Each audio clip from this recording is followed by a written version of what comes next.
certainly the best medical care I've ever had. I was a Peace Corps volunteer myself. And then if you have any burning questions about your medical care, he's here to answer those. And so we'll talk about that for about 20 or 30 minutes, just depending on how many questions you have. And then we have 4 volunteers here, 2 agriculture volunteers and 2 health volunteers who are here because they're going to their close of service conference. So they're nearly finished with 2 years of service, and they've got lots of experience to share with you. And so we're gonna let them talk about service. And we hope that all of your questions aren't related to packing. We hope you have some questions about serving as a volunteer, what sites are like. We're going to let them describe what their sites are like. They're quite different. They're from very different regions. And but really, it's up to you. So you can ask away, and we will let them explain what life is like as a volunteer. So now I would like to start with introductions. So far, we only have our 2 agriculture volunteers here and our Peace Corps medical officer. And as the health volunteers come in, we'll let them introduce themselves. So first, I'm going to turn it over to let our Peace Corps medical officer, Dr. Alain, introduce himself. All right. I guess it's morning where you are. It depends on where you are. So I'm one of the 2 medical officers working in Madagascar. As Vanessa said, my name is Alain. Volunteers call me Dr. A, makes things easier. And then the other Peace Corps medical officer is Shannon. She's still in the US right now. So basically, when you will land, get off the plane in about 2 weeks, right? You're gonna go straight to our training center, located 2 hours away from the capital, and then you will see both me and Shannon welcoming you, and then the next day PSD will start, and we'll start with vaccines and lots of orientations, and then all that. So that's one part of it. The other part is you have to realize that most of your medical care will be over the phone for the next 2 years.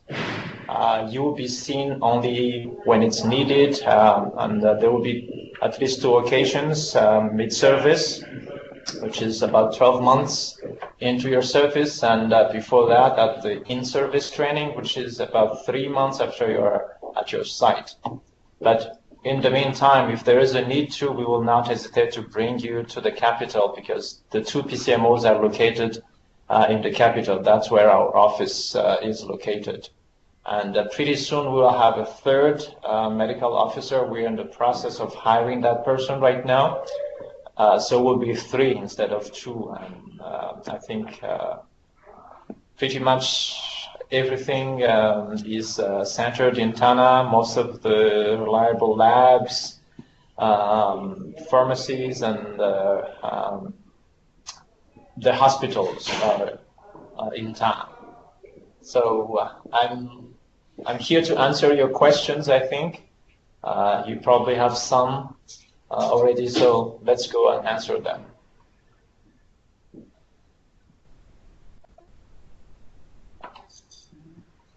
So does anyone have any pressing issues or questions they'd like to address at the moment? Sometimes it takes them a minute to Did you already go over Alexa's? Not yet. That's usually a question I have.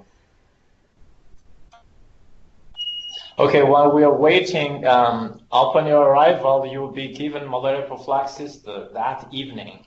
It will be doxycycline for everybody. And then the next day, when you will do your interview with your medical officer, then that's when you choose if you want to stay on doxy, or you want to choose mefloquine, which is the weekly prophylaxis, or Malarone, which is another daily, or you can remain on doxycycline, which is fine. So there is a message there. She just said feel free to. Okay, Hep B. We will give series of vaccines that are mandatory. You please bring your WHO card and anything that you have done in the recently that you did not have time to upload. Then bring please bring a proof of it. So hepatitis B, yes, we will be able to do hepatitis B in country, whether it's the first or the second shots. We'll have that. But make sure you bring a proof that you've done the first one or the second one first. If you don't have a proof of that, then we'll repeat it over.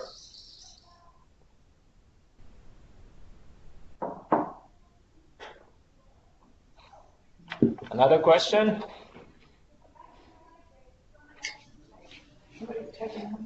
Yeah. Someone asked about rabies vaccines, and yes, we will give you the pre-exposure series for rabies, because the rabies is endemic. So you will have 3 shots during PST that will protect you for rabies.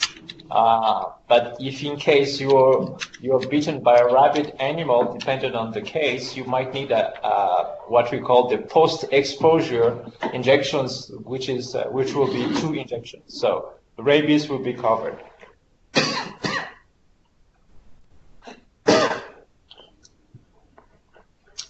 No, it is safe to take malaria prophylaxis for more than 2 years.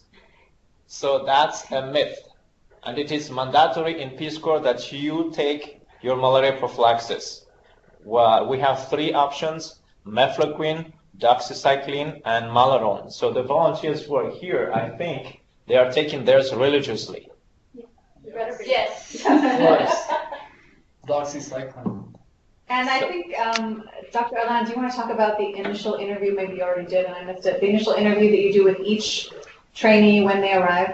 Yes, you will see one medical officer. You'll sit with the medical officer and you go through. We have already gone through your medical files, the ones that you have submitted to Washington, D.C.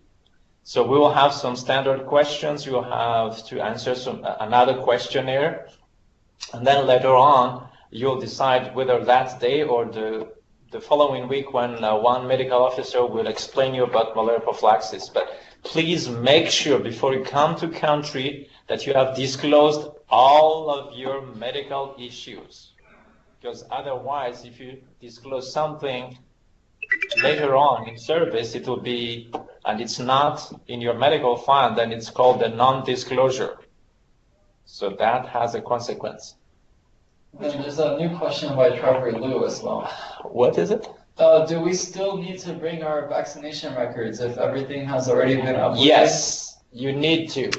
You need to bring your WHO card. The reason is when you are flying out of Madagascar, depending on your destination, the customs will ask for that WHO card. So yes, you need to bring your own that proof, even if it's in your electronic file already. And then Donna has a question about who makes the decision about prophylaxis. Is it you or is it? No, it's you as a trainee who will make an informed decision between the 3 prophylaxis that we will offer. And we will explain you all the side effects. They are equal in terms of coverage. None is better than the other. You have to take them on the regimen that is recommended. Okay, and if there are people, there are some contraindications and we'll explain that to you during the interview.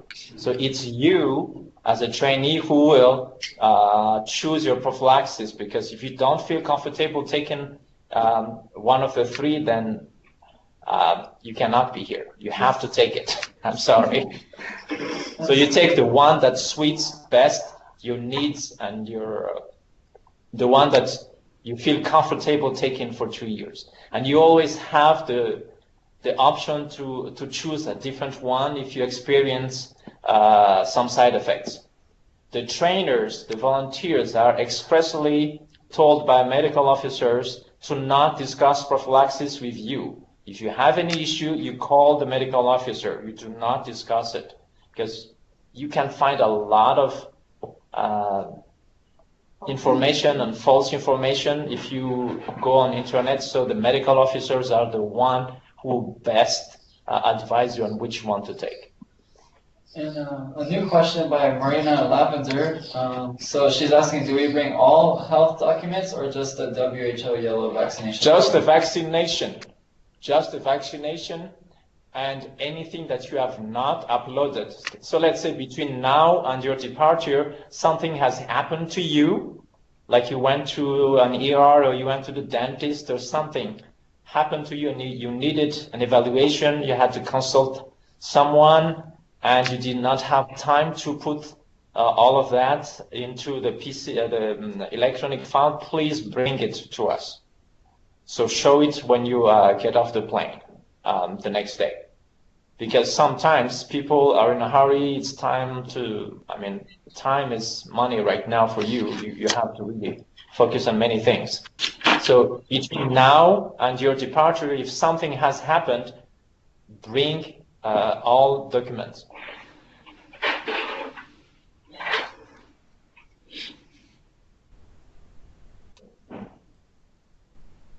Okay, we've got one invitee typing a message question in, but in the meantime, I would just like to ask the two health volunteers who just arrived to just introduce themselves. Okay. Well, my name, first of all, sorry, I was a little bit late. My name is Kat, I'm a health volunteer, second year and about to go home in 2 months. And my site is in the Tirapet region.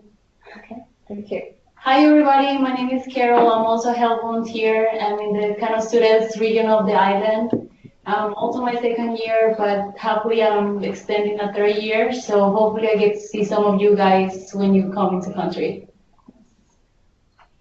We didn't introduce ourselves. Oh, you did? Yes. Oh, okay. Okay, Yeah. so why don't you guys introduce yourselves as well? Yeah, and so my name is Libby, and I'm also a second year agriculture food security volunteer. And I'm living in the way northeast part of Madagascar in the Sava region, the Vanilla Hub. Woo! And yeah, I will also be happily extending my service as well, so hopefully get to meet you guys soon. Yeah. My name is David Totoro. In fact, all of us came here at the same time, but 2 of us are extending and 2 of us are going home. Fortunately, I am going home, and I do wish the best for everyone who's staying. And I hope that you guys will have a great time as well. So I'm ready. Yeah, it's been a great time for sure. I've definitely enjoyed my time serving this country. Great. Okay, so now we have another yeah. question. Yeah. We have a question from Nancy about topical DT. Yes, you will be provided mosquito repellent. You will have a medical kit that has a lot of stuff in it. We'll have a session on how to use each of the ingredients in your medical kit, which is a standard. It comes from HQ, but then in country we have added more items quite specific to Peace Corps Madagascar, and you will have a session about that. But there is no need to bring, I mean, so many medicines or mosquito repellents. The only things that you need to bring are your prescription medicines. If you had any prescription medicines, make sure you bring enough for 3 months. Same for birth control pills. And we'll have time to, order those medications for you before you go to your site. That's why you need 3 months supply. And for those who are using prescription eyeglasses, you please bring 2 pairs. That's part of the deal. And we do not recommend the use of contact lenses. So, I was just gonna say, but in terms of over-the-counter, like kind of medication, like antiseptic wash, Band-Aids, Tylenol, stuff like that, you guys will be able to refill them. You just need to fill out, online, or are we still using the online thing or not? Yeah. Okay, yeah, there's like an online form that you just type in the code of what you need, and then you'll either get it sent to you, or next time you're passing through, you'll be able to grab that then. So no need to bring like 2 years worth of Band-Aids or anything like that. Yeah. I brought sunscreen, and it was just a waste of space because it's provided for free here at the Peace Corps Medical Office. Yeah, and so Trevor was asking, do Yeah. we still need to bring our vaccination records if everything has already been uploaded to the Peace Corps website, medical website? I assume. Technically, you should always have a WHO booklet because it has your yellow fever. And we cannot really give you yellow fever vaccine here. You have to go to a special clinic. So bring the WHO booklet, and then our medical assistant will gather all of the vaccines that you've had, and then we'll record it on your WHO booklet, and we'll put a sign like we have retrieved this from your records. Okay, so yes, you have to bring your WHO booklet. And can you consolidate all their other, because Trevor. Yes, I understand that. So we will gather all of that from their file. But the WHO card is mandatory. They should bring it. Just bring Even if it's empty, and I don't think it will be empty because there should be a yellow fever vaccine on it. Okay, did you see the question about plague? Yeah, the plague question. How's the situation now after the recent plague outbreak? Is there still present? Yeah, the plague, you need to know that it's endemic in Madagascar, so it means it's all year long here. And we have a system in place with the Ministry of Health and one big laboratory here, and we are monitoring it closely. It will be monitored throughout the year, and you will be aware of some potential risks, if there is any. Most of the time, for the past 13 years that I've been a medical officer here, no volunteer has been endangered of plague. But we'll teach you about how to avoid it, and there will be several sessions for medical during your PST, so you will be taught. And also, it's not necessarily present in villages, it's more so present in highly populated, dense cities, but not all over the city, just in particular regions where probably, they're economically challenged or so. But in the villages, I wouldn't worry too much. Yeah.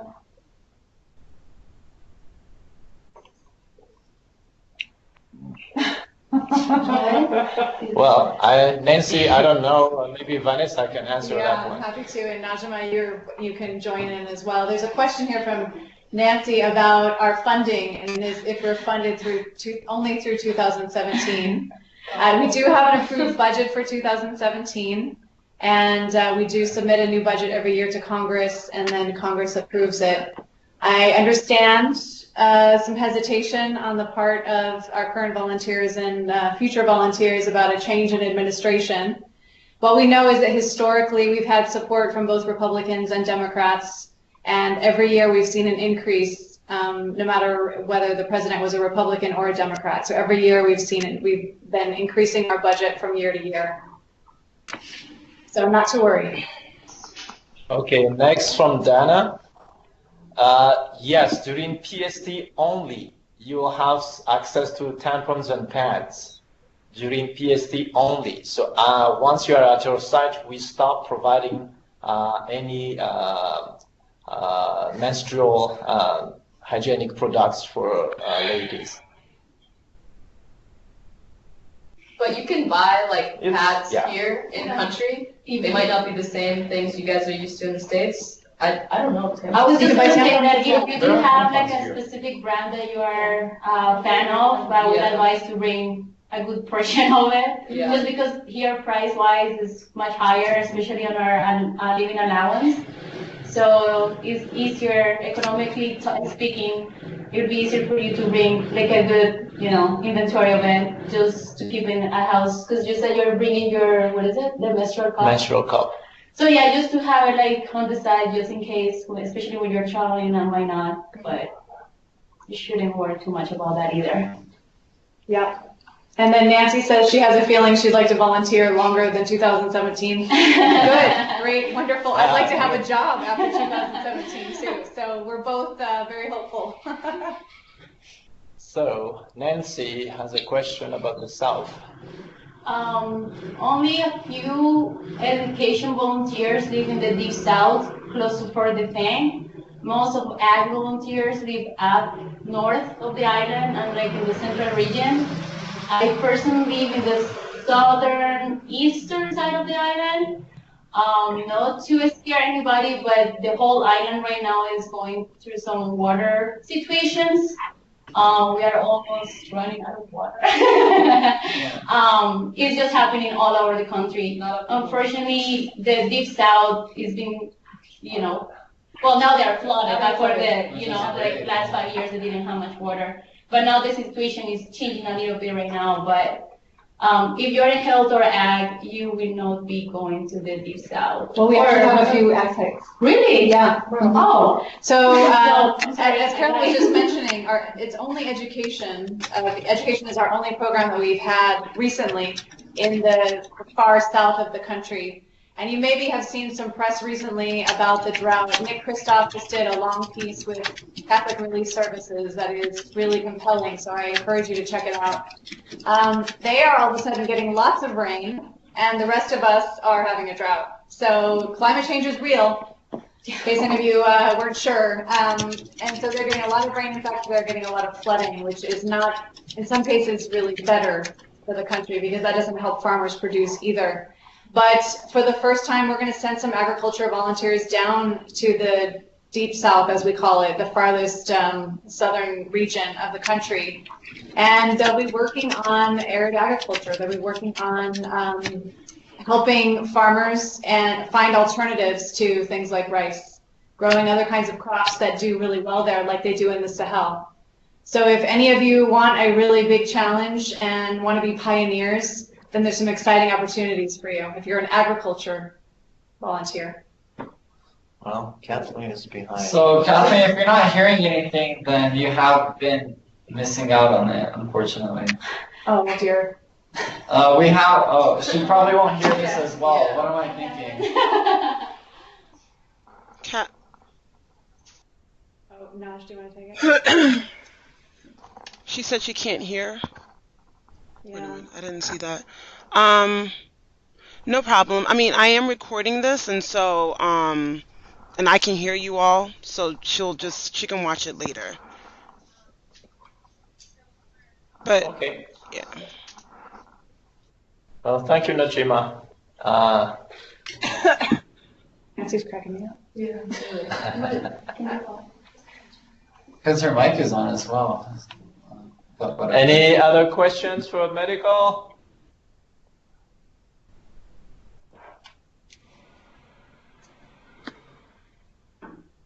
Yes, you will all be given mosquito nets to sleep under, and it starts the night you arrive. You will sleep under a mosquito net. When you go to your homestay, you will have a mosquito net. When you go to your site visit, you will have a mosquito net. So it will be provided, and it's a mosquito net that is impregnated with a mosquito repellent. So. Do you want to talk a little bit about how you've prepared the host families with the hygiene and the other training that you've provided? Yeah, sure. Right now, the training staff have identified the the homestays, families, and they're actively preparing them and training them and making all the last minute upgrades in terms of how do you call that? Like latrine and shower and your room. They are preparing all of that. So the homestay coordinator is coordinating that closely. But I myself, as a medical officer, will go and train your homestay 2 days before you will arrive on how to host a trainee in terms of medical. So that goes range from the food, the water, the diet, prevention for malaria, and in the afternoon there will be a cooking demo as well. So all of that, me and a third year volunteer, Gabe, we are actually setting up a short video to kind of show you what we have done. So it will prep some of you while at the training center for 2 nights to what to expect for the homestay, so that it will not be too much of a shock. So showing it with images and videos might be more interesting. This is the first time that we will do this, so wait and see. But we are keeping a close eye on the homestay preparation.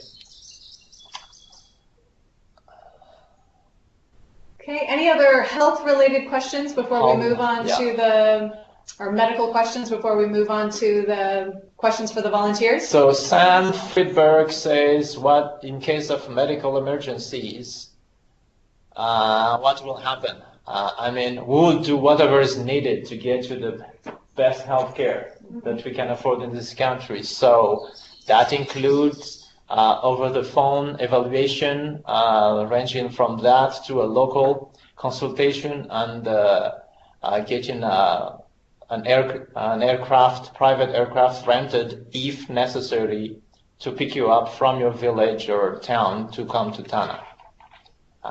So it can be, I mean, the volunteers probably can tell better than I do how much is that in case of an emergency. The first thing is to call, right? Yeah.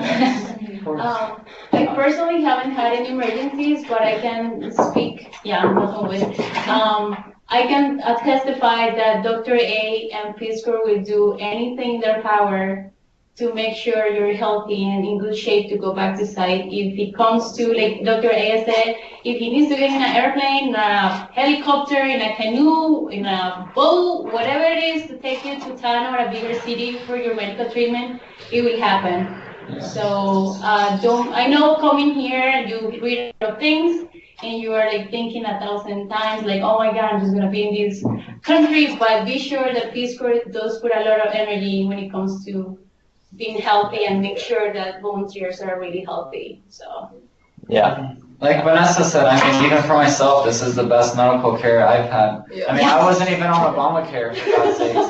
But Dr. A is a great doctor, and I mean, she's one of the best of Peace Corps Madagascar staff. I mean, I vouch for that hands down any day. Just make sure you always have credit on YouTube. yes. Yes. Yeah. Communication is key. Ability to call if you need to, whether that means having your phone charged or having like money on your phone to place a call. That's a tricky thing that definitely takes a learning curve, but you guys will be. You will be trained. You will learn that in PST. What are the tricks, and you will be tested. So we'll train you for that. The next is diet. Change in diet, guys. I think it all depends. It all depends on your own body and metabolism. Like I claim, I don't have a stomach of steel. I have a stomach of platinum. Seriously. And other people have diarrhea all day, and they're still here to this day. And it all depends on your own body, your own metabolism, and what you feel as fitting to eat. But of course, you always have to take precautions and consider: do I want anyone eating this other than myself? Would I want my mother to eat this? Would I want my future kids to eat this? Or whatever it is, Like, you gotta take things into consideration. And most importantly, when you do drink water, make sure it is clean. That's something I rarely take seriously is the drinking water. I filter it, I Siro it every time. When I have kids come over, because I have kids come over every day, I make sure that they drink the filtered and Siroed water as well, and I ask them, what's Siro? And they're like, oh, I don't know. And I tell them it's chlorine, and it's used to kill bacteria, and they get that. They don't like the flavor of it, but they're not going to get water from me unless they drink this chlorinated water. That's the condition. And you guys will have some training on this, how to keep, because some produce should be soaked with this chlorinated water before. And you guys will have some training on it during PST about, how to proper food preparation here in this country before you go off to site. But As far as the diet is concerned, all I can say is I hope you guys like rice. In terms of washing fruits, mangoes, it has a really thick flesh to it, so the inside will not be contaminated. Carrots, tomatoes, veggies, I soak them all the time with Sirop, for sure. And when it comes to oranges, I mean, I don't know, just, common sense, and also just always be careful ahead of anything, most importantly, because you're going to be here for 2 years, and if you really value your service, you're going to make sure that you're here for 2 years. Yeah, and to add, food and water preparation will be repeated at least 3 times during your pre-service training. The first week when you arrive, and then when we talk about diarrhea, how to avoid that, and then before you go to your home site visit, we'll repeat it again, and then after that, when you come back, before you're sworn in, you'll have some exam. So nothing is taken for granted. We have to teach you, and you have to make sure that you actually have retained all of that. So you will be tested, you will be taught, you will be checked. So as volunteers say, make sure you're staying awake during those sessions. And I'd say it's also a learning process. Like you get all this training when you get here, but it's so overwhelming. Then you get to site and you figure your things out. You figure how clean you want to be or how clean you don't want to be. You figure out if you're going to prepare food every day at your house or if you're going to eat with the family that hopefully is going to adopt you at site. So it definitely changes. There is not a rule of thumb that is going to be like, this is what is going to happen. Because it also depends on site, what you get at market. So it's just it's definitely a learning experience, and you're just going to have to wait and be here and experience that. Yeah. So there was one question about, is there something that you wish you had packed? Seems like you get a lot of things. I've heard volunteers in the past talk about drink packets. Oh, or yeah. Snacks for the first few weeks while you're adjusting to the diet. Would you guys recommend any of that? Snacks. I brought nothing. I brought nothing either. I did, I saw Jessica's name just came up on the screen. I did tell her recently that if she has like a snack that is her favorite, just bring it for like the first few days to make the transition easier. Mm-hmm. I didn't need it, but I think it's a good thing to say to newbies coming in. Maybe it's like a comfort food throughout the first days or weeks. Mm-hmm. If you like dry fruits or like granola or I don't know, any of those things. Maybe like a little bag, it shouldn't hurt, it doesn't weigh that much to put in your bag. Mm-hmm. And if you like Gatorade or what is it, like Crystal, whatever, it's good. I recently asked for some in a care package and it's been life-changing because it's so hot that it's nice to drink something else than just water.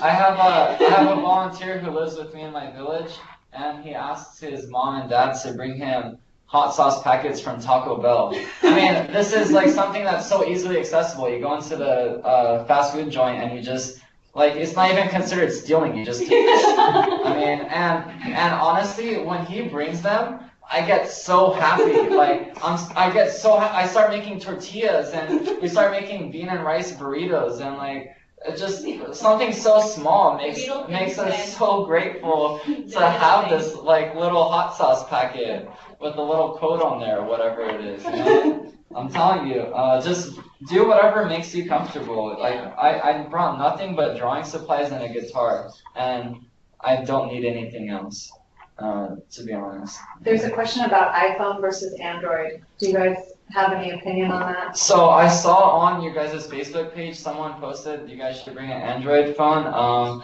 in case you are a nutrition health volunteer that wants to focus on nutrition. Now. It's all volunteers now that we're going to be doing surveys on Android. Oh, really? I don't know. It's all biased, but Peace Corps, not Peace Corps Madagascar, but the programs offered to Peace Corps does favor Android more so. But no pressure, really. But if you do, I'm not sure with Android, but like definitely if you bring iPhone, I was just in the States and got a new phone and came back here, you must make sure that baby is unlocked because that's going to be a real not fun thing to deal with once you get in country and you're going through all this, everything's new. The last thing you want to do is having to be dealing with like having to unlock your phone. So you can go to your carrier and just tell them, explain to them the situation. Sometimes if you're on like a payment plan for the iPhone, you might have to pay it in full in order for them to unlock it and to use it in another country. But definitely make sure you're doing that. I don't know if you have to do it with Android too, but definitely with iPhone, that was a fun thing. Either one works with the networks here and offered by Madagascar, so you wouldn't be at a loss in terms of utilizing it for email or calling people, messaging, calling people back at home, whatever it may be. There are some dead zones for whatever reason with iPhones. Sometimes staff can't contact volunteers who have an iPhone, even just calling them. And so that's another reason that Androids might be more compatible with here. So Tram was just saying, if you bring whatever device you bring extra cables for charging, and I would even bring one of those charging banks. Power banks. Extra batteries. Yes, Like a battery pack. Bring Many of you won't have electricity most of the time, so you are going to be in a situation where you want to charge everything up, and then you're going to go back to your norm. Yeah. So you want a backup system. And it all depends on your comfort level. I do live on a peninsula, and I have no electricity, and I haven't had it for 2 years. And I've been so grateful and so happy to be off the grid. I mean, some people expect that coming into Peace Corps and really desire that. Others really want to be in touch with the rest of the world. It all depends on yourself at that point in terms of how you want, at which level you want to communicate with whoever. But I really enjoyed being off the grid and not having the need to check online references on a daily basis. Dr. A, I'm going to give you a moment to say some closing remarks on the med topic, and then I'm going to turn over to Libby because she does have to run. Yeah, I mean, I don't have any particular things. We'll do our best to train you, and then your health will be mostly on you. We'll treat you like adults. We'll make sure that everything is given and repeated and taught and showed to you, and then let's hope for the best. There is no zero risk in here. Some volunteers will be sick than others, but we'll take care of that when it comes. And some volunteers, actually, we have COSers right now. People are closing their service, and when I look at their records, there's barely anything there. They've not been sick for 2 years, and that can happen. So it's not a miracle. It's, as our friend said, it can happen. It depends on who you are. So, well, we're looking forward to see you in about 2 weeks, and then we'll go. Okay, From there. Thank you. Thank Dr. you. Ellen.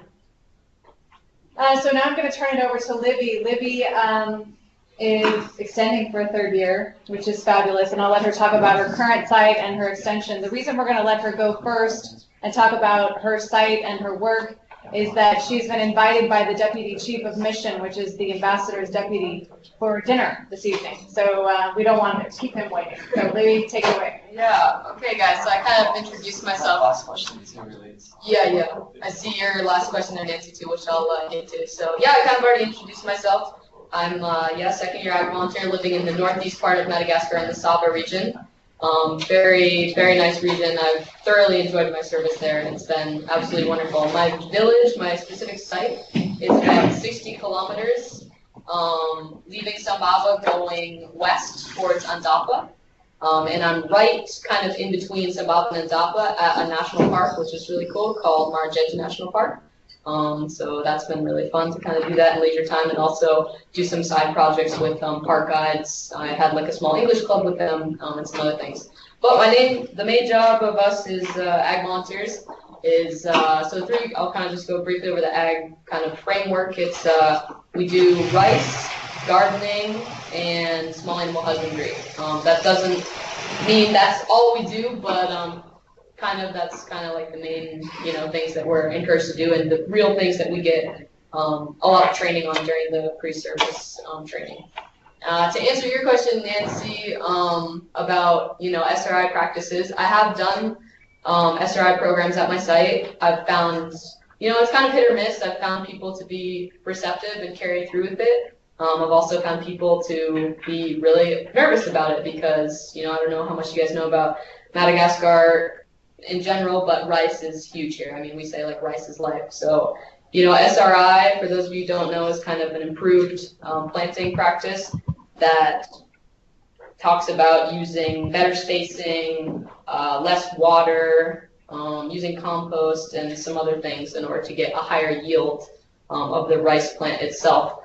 So, it's a really different practice in some areas of the country. Some people do it and it's normal for them.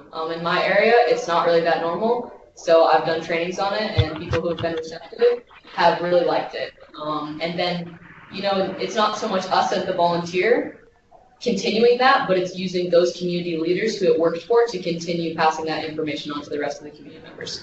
But it is kind of a tricky thing to kind of get over the hump with, I've found, because, you're gambling with these people's rice harvest and they're really skeptical about it at first, but, maybe doing a small demo plot is cool too.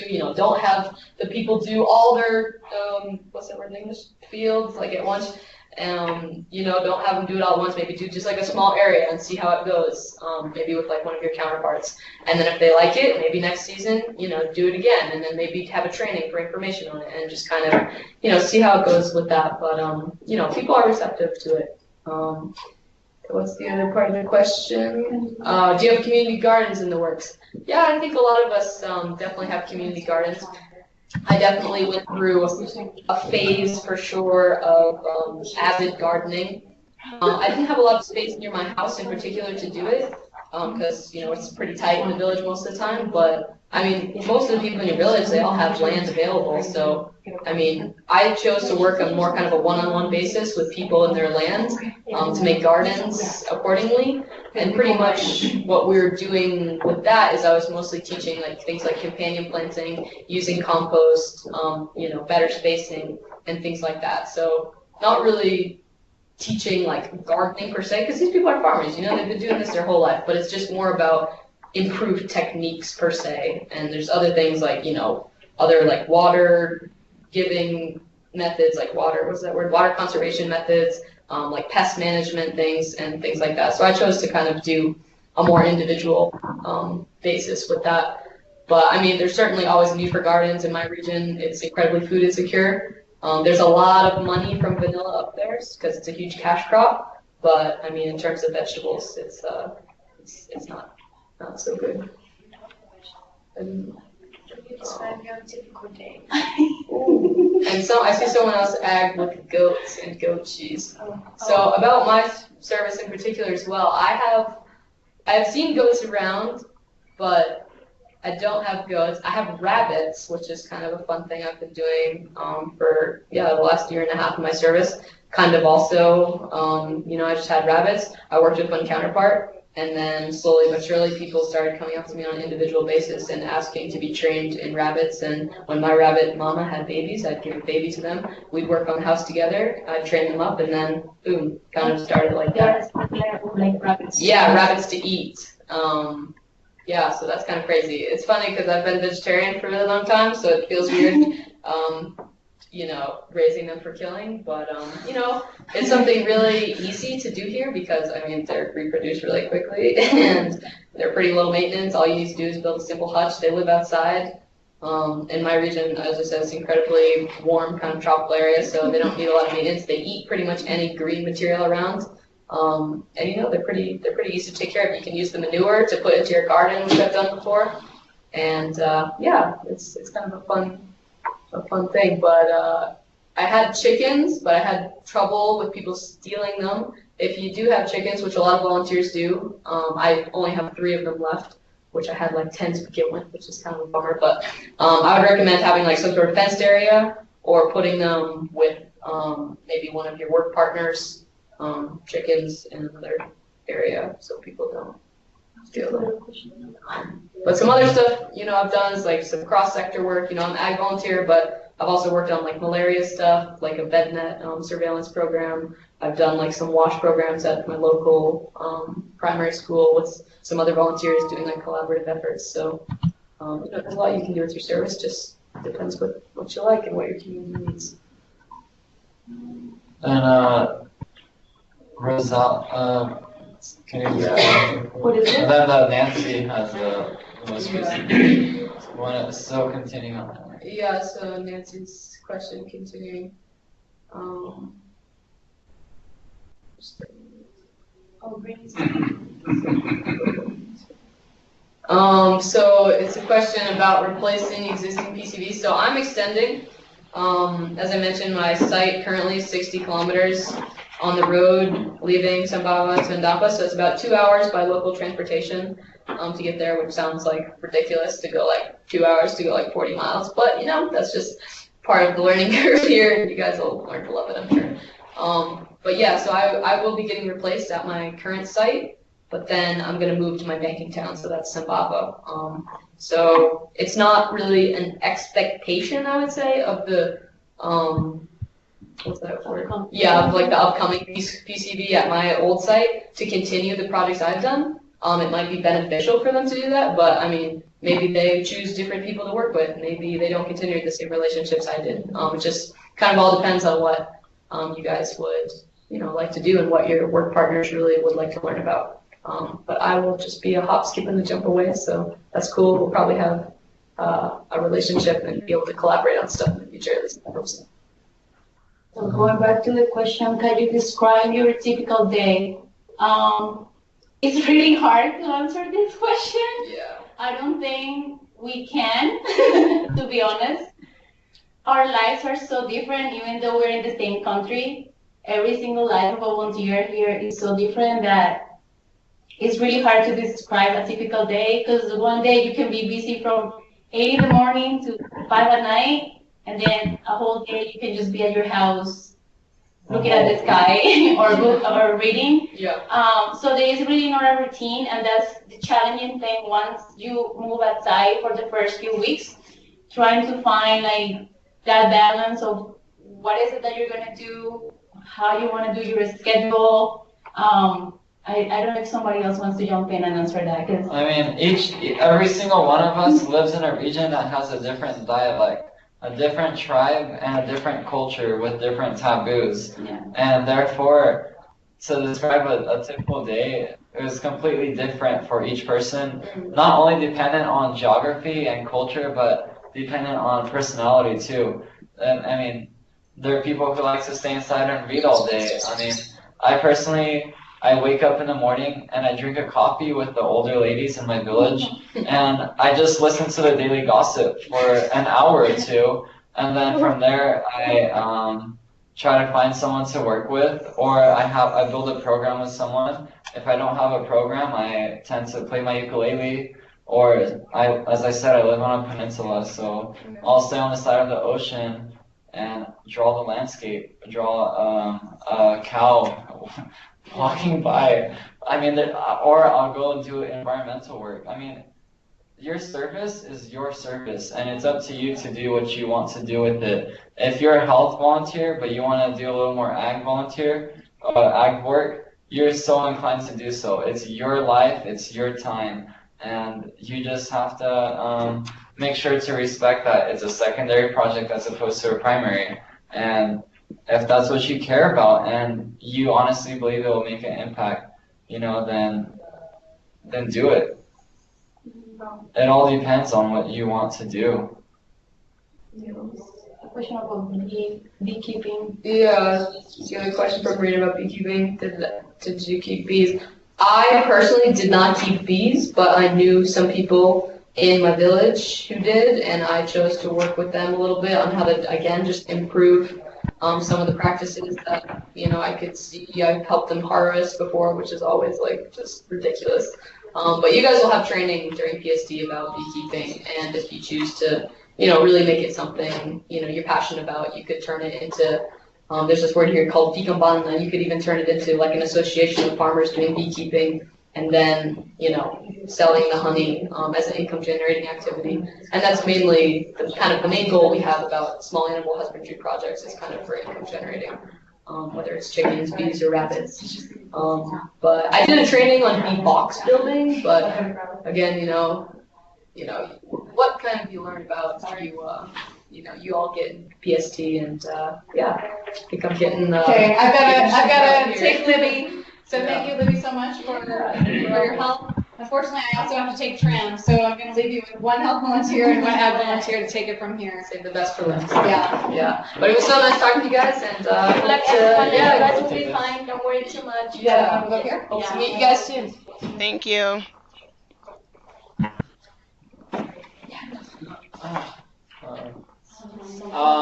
In terms of getting caught, as long as you're bringing vegetable and fruit seeds, then there's nothing to be worried about because that's totally legal. I brought seeds myself. I mean, I brought anywhere from cucumbers to green onions, and I didn't get caught because it is totally legal. No, it's not the same as going into the States. Going into the States are whole different laws. Leaving the States with plants or seeds, you don't have to necessarily declare them coming here, at least in Madagascar.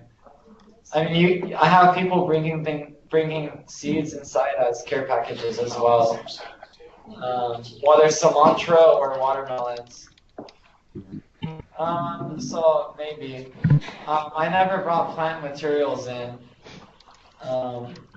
As I said, it all depends on the country. And over here, I didn't bring plant materials, and I don't know the laws about bringing plant materials in country. But in terms of bringing seeds, nobody got in trouble. And parents send them as care packages as well, without any problems whatsoever as well. Yeah.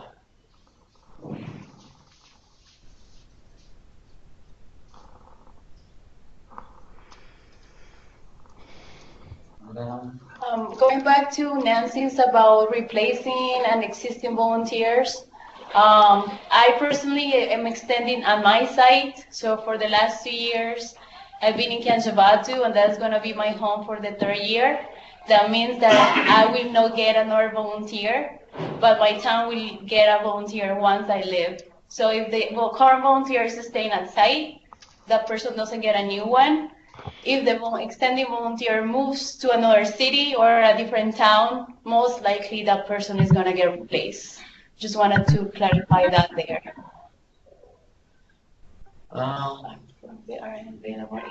So for data, okay, how much money should we set aside if we, no, for financial, Where are the charities? it can be taken. South Africa. South You have to go to South African. Yeah. So it's a process, right? It's like, what, $600-700 US for a flight? Yeah. And then you have to register with the Peace Corps South Africa office, and then they transport you from the airport to Pretoria to overnight, and they take you back to Joburg for the test, because it's down in downtown Joburg, which is not nice after dark. So they bring you back. It's overnight, so you'll need at least 2, maybe 3 overnights at a guest house in Pretoria, but the transport is sorted. So you'd have to get yourself to Tana, get on a flight, $600-700 US round trip. So it's not a small undertaking financially, unfortunately. Do you guys want to answer the fruits and veg that are not eaten are available? To the best of your ability. The fruits offered here are some fruits that you will never see anywhere else. Yeah. They're delicious, and it all depends on where you are in the country. If you're on the coast, you will have the ability to indulge in them. If you live in the highlands, You have a lot of veggies there. yeah, you Not have that a lot many- of veggies. Yeah. Fruits. I'll say, how can I put this? Guys, just be prepared that your lives are just gonna change all around about food, about your house. So don't stress too much about what you can find here, because you're gonna find out sooner than later. So just don't stress about that. I don't think it's worth stressing about that. Wow. There is things that you are definitely not gonna find here, and you're just gonna deal with that, and then you're gonna discover Ampalibe and Frampai and all these delicious fruits that you get in this country that you will never ever taste probably ever again. Yeah. So I personally I would just say just be ready for whatever Meta has to offer and don't worry too much about what is available or not, because then you are not going to enjoy your experience here. Yeah, if you live on the highlands, you'll have all of the fruits that you know back in the States. Apples, plums, what are some other ones? Pomegranates and peaches, apricots. But if you live on the coast, you'll have like mangoes, you'll have lychees, pineapples, jackfruit, breadfruit, which is by far one of my favorite meals. And also be prepared that it's very seasonal. So it's not like in the States you can just go to the market and find pineapples throughout the year or mangoes. Here it's very seasonal. So you enjoy pineapples for like 3 months and then you don't have any. And then you have apples for like a month and then you don't have any. So it's very, very seasonal. So that's something to keep in mind as well. And money-wise, if you don't want to bring $1,000 with you, no worries, because we do have Western Union and we do have MoneyGrams here. You could also pull out funds from your American ATM card through Bank of Africa or BNB, whichever other institute, whichever other ATM machine, which is all of them here. I mean, most of them that accept Visa cards. Financially, you should be okay. I mean, it depends on every volunteer. I have never pulled out American. Like, whenever I go on vacation, I ask my mom and dad for financial aid. Other than that, I don't, and I live off the money I receive every single month, and I learned to adapt to that kind of lifestyle. Other volunteers cannot do that, or they do not wish to acclimate their lives to reducing to, you know, whatever the monthly living allowance is here. And so therefore they will pull out American funds every month because that's what makes them feel comfortable, and or whatever the reason is. I'm not, you know, everyone has their own perspective on life, and if you know, it all depends on what makes you feel comfortable and how you want to do it. But nonetheless, you can always receive money here via Western Union, MoneyGram, American bank accounts as well. Yeah, I agree with David 100%. I only pulled money out of my account because I went overseas. I went to Mauritius and I couldn't really spend my Malagasy money there. But all the vacations that I've taken in country, I've always used my allowance, monthly allowance. I have never taken money from my American account to travel in country. So if you're conscious about your expenditures, like your lifestyle, it should be enough. But if you want to live it up a little bit more, then you should have like some cushion in your American account to live it up here. And PayPal works, yes. Yeah, it works. I mean, I order things off Amazon, and I have people bring it here who are coming to visit. For example, one of my friend's mothers came to visit around November, so I bought a phone off Black Friday, and I had my friend's mother bring it with her, and so that's how I received it. PayPal works, of course, and I mean, even Netflix works. I mean, off topic of money, you could use it out here, and if there's movies you don't want to, that don't work in this country, just change your VPN to being in the United States, and that way you could still view the same movies or entertainment you watched in the States. I mean, the only thing we don't really have are fast food joints like McDonald's and Burger King. Other than that, we still have like food. I mean, we still have good food here. And, I mean, if you don't want to eat rice, you don't have to, but you will be eating rice, guaranteed, for sure. I mean, but you don't have to. It all depends on what you know, like I said, what makes you comfortable. About the question on the worldwide school programs, I am not part of it. No. Neither one of us is, but I think some of the current volunteers have done some with it, so it is possible. I'm not too familiar with the program, but it's certainly an and an option here if you are looking into that. That certainly can happen. My recommendation would be to sign up now before you leave. And often I think that it can be better if you connect with a teacher that you already have a relationship in the States, a relative or a friend who's a teacher. That way you already have an established relationship.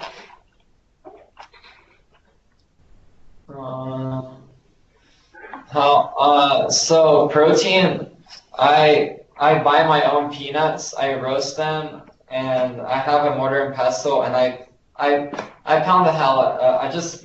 I make peanut butter. I don't know how. And then there's beans. We have a variety of beans. I can't think of all the English names right now. I mean, I'm sorry for that. Yeah, beans are a part of the diet. Yeah. You can get beans almost everywhere. And it all depends on your region. For example, my region, I live on the coast, and when there's a big party like Easter, Christmas, people kill their cows, people, slaughter their pigs.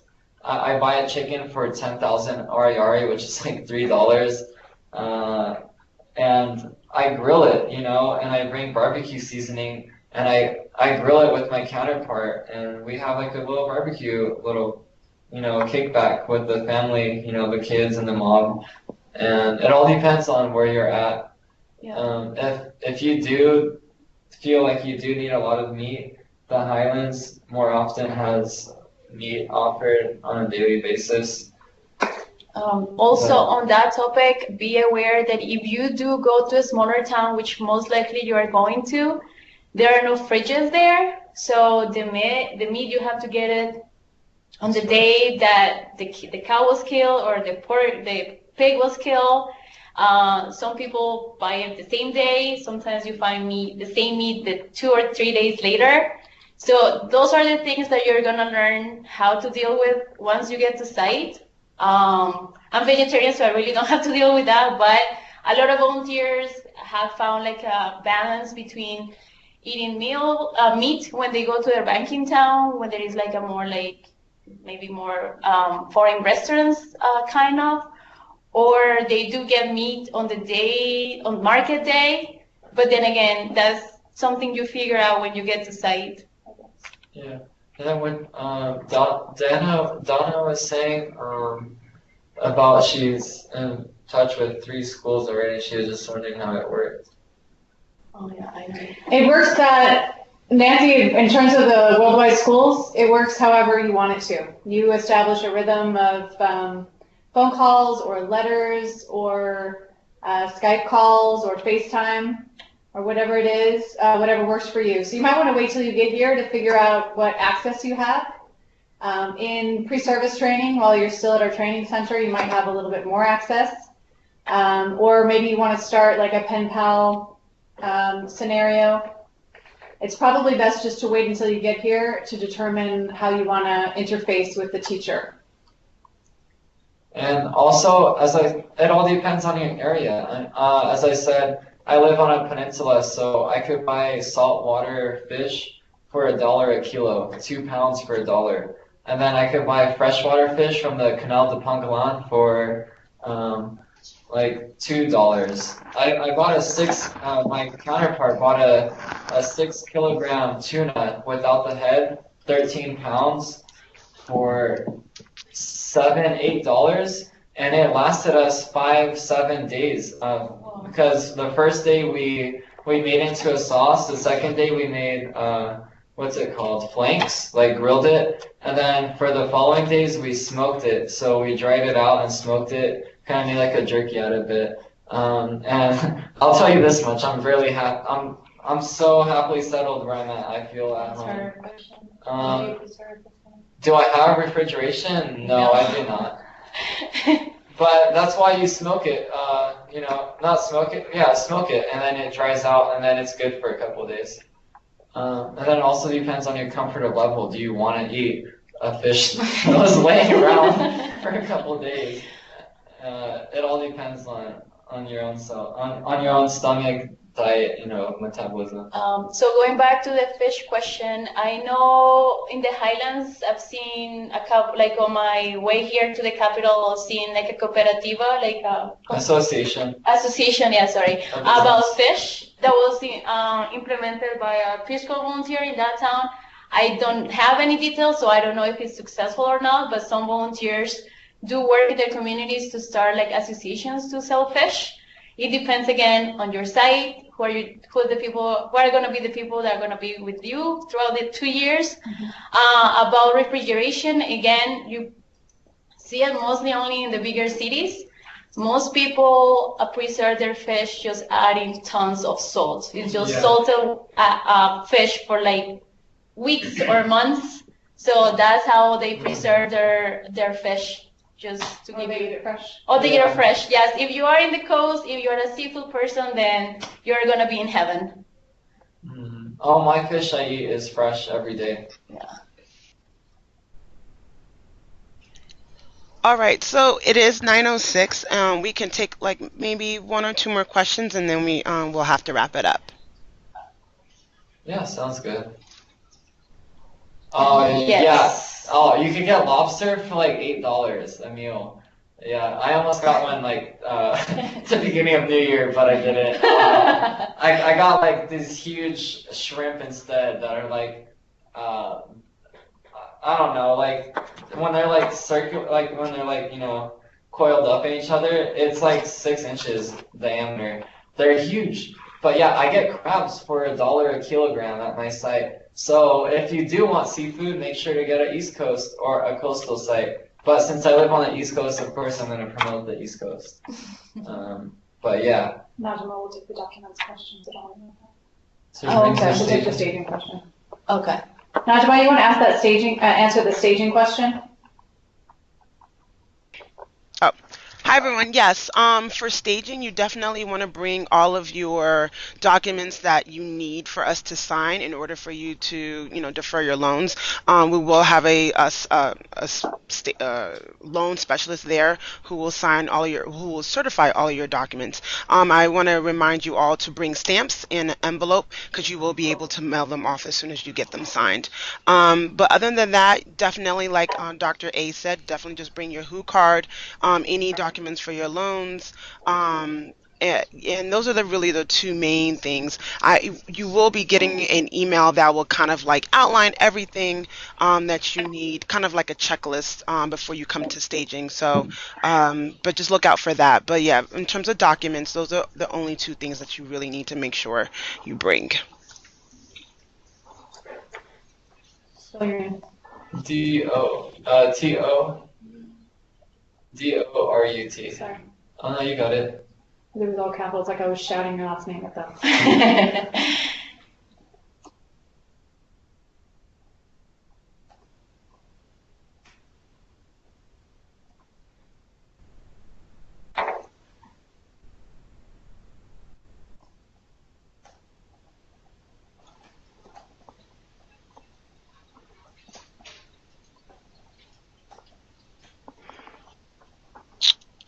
We do have one more question. I think Cassidy was asking about communication with people stateside. Did you answer that one already?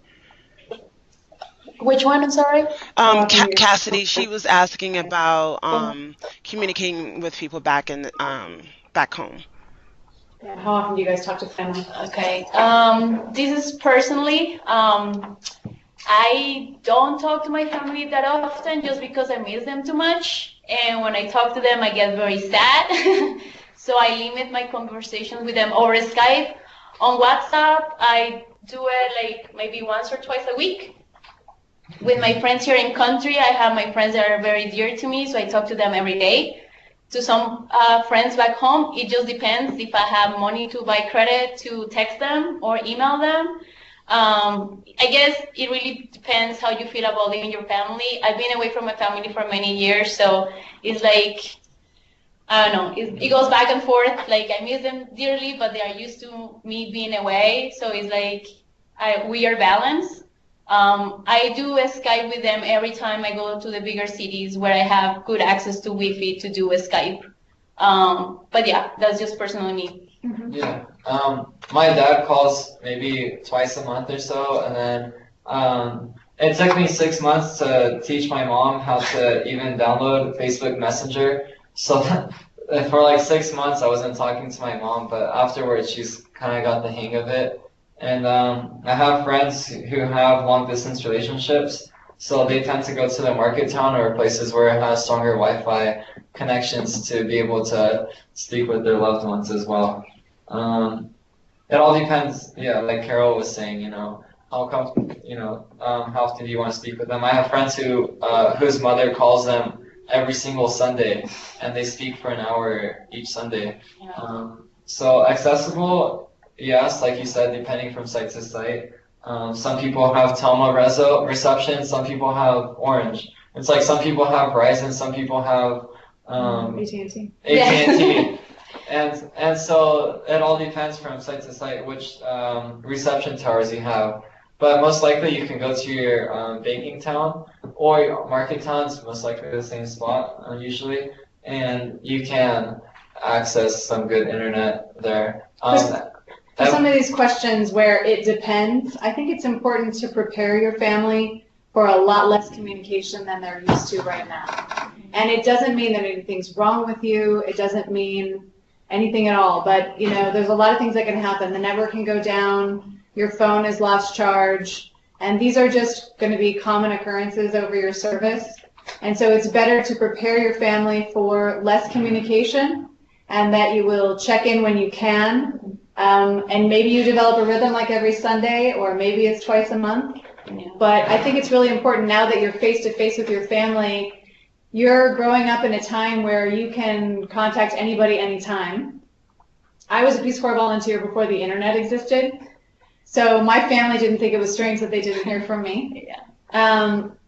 But families today find it really difficult at first because they think something's wrong and then they start to worry. So I think it's really important that you share the range of frequency of communication of different volunteers, because you don't yet know where your site is going to be and how much communication you're going to have. And so you really can't answer this question for your family until you get to your site and you've established where you can get network service, when you can get Wi-Fi, things like that. So sorry, I cut you off. No, you're absolutely right. And it's also a double-edged sword as well. So just keep that in mind. I would also say that you also want to, because transition can be hard for some folks more than others.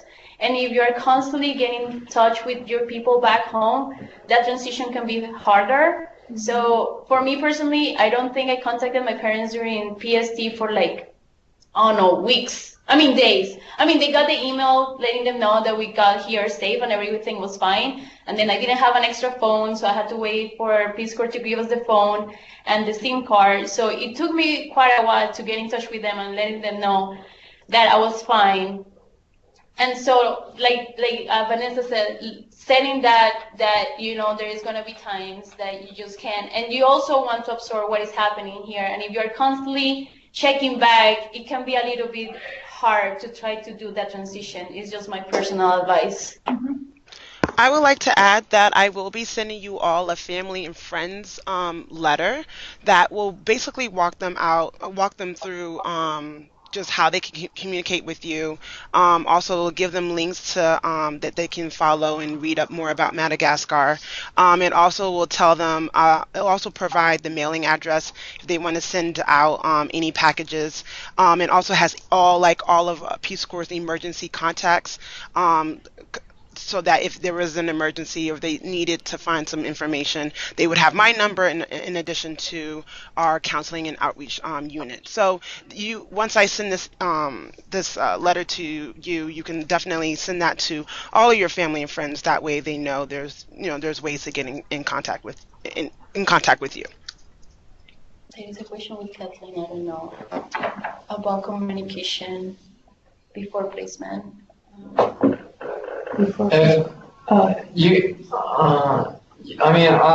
For site placement, you could add an emphasis what you'll be interviewed before you are given a given site, and so you can, during that interview, you could completely provide your concerns and what you are looking for in a site, and they could they will evaluate that and take that into consideration when placing you somewhere, and most likely will take that into strong consideration because I mean you did choose to be here by your own choice, and you know. So halfway through pre-service training, you'll go to your site where you're going to be living permanently for 2 years, and you'll get to see it for 2 weeks. And at that point, you'll be able to get a feel for your coverage and network coverage, and whether or not you can access Wi-Fi, things like that.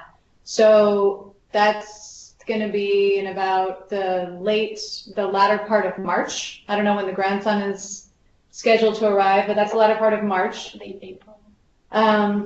But you also you'll be able to get coverage in the town where we're doing the training. So if your concern is being able to contact family over the course of the pre-service training time, which is between February 8th and April 28th, you'll have pretty consistent network coverage.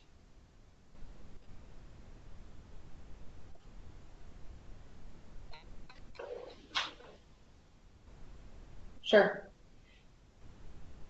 So let's take this last question from Dana, and then we'll close up.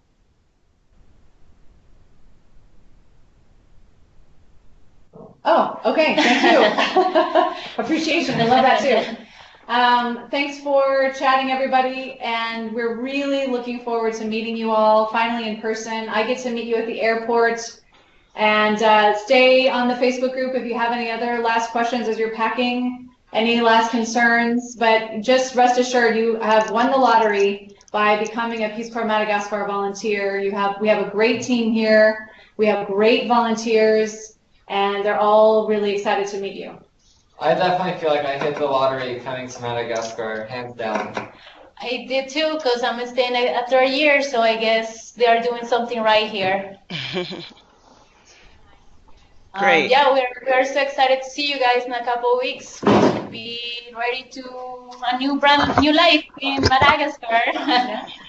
Well, thank you, everyone, Team Madagascar. I really appreciate you guys taking the time and talking to all the invitees. And I definitely learned some more stuff about Madagascar, and I know they did as well. Just a reminder that your staging is February 5th. That's Sunday, in 12 days. And please remember to bring your WHO card and any loan documentation that you need to get signed. In addition to that, if you have any questions leading up, please feel free to contact me at madagascar@peacecorps.gov. And also please remember to submit all of your headshots. Yeah, that's all of my reminders. Again, thank you so much, everyone, for joining the call. It has been recorded, and I will send out the link in the next couple days. Okay, thanks, everybody. Okay, bye. Bye. Thank Bye.